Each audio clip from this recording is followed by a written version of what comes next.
Баршаңызға сәлем. Бүгін осындай үлпілдек, жасалу жолы оңай әрі тез дайын болатын өте дәмді пирогтың жасалу жолын көрсететін боламын. Міндетті түрде соңына дейін қараңыздар. Бізге керек заттар: ұн, айран, жұмыртқа, қант, қопсытқыш және де сұйық май. Екі жұмыртқамызды ыдысымызға салып, венчиктің көмегімен араластырып аламыз. Достар, әр аптада шығатын менің жаңа видеоларымды жіберіп алмас үшін менің каналыма тіркеліп қойды ұмытпаңыз. Одан кейін жұмыртқамыздың үстіне қантымызды салып, осылай араластырып аламыз.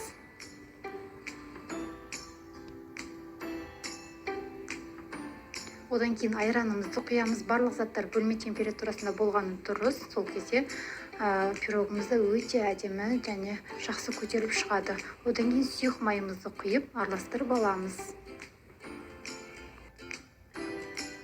Ұнды мен алдын ала електен өткізіп қойдым. Енді ұнымызды массамызға қосып, оның үстіне қопсытқышты қосып, венчигімізбен жақсылап біркелкі болғанша араластырып алатын боламыз.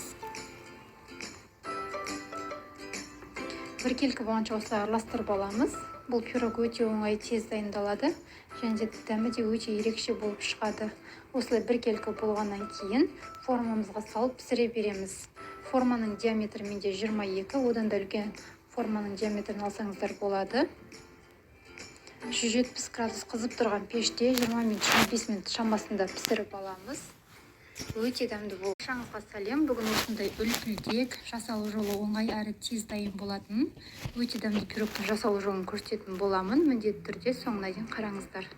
Бізге керек заттар: ұн, айран, жұмыртқа, қант, қопсытқыш және де сұйық май.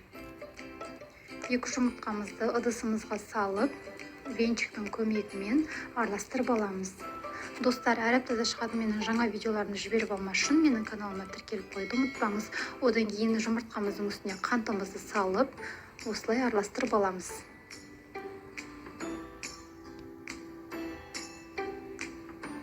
Одан кейін айранымызды құямыз. Барлық заттар бөлме температурасында болғаны дұрыс. Сол кезде пирогымызды өте әдемі және жақсы көтеріп шығады. Одан кейін сұйық майымызды құйып араластырып аламыз.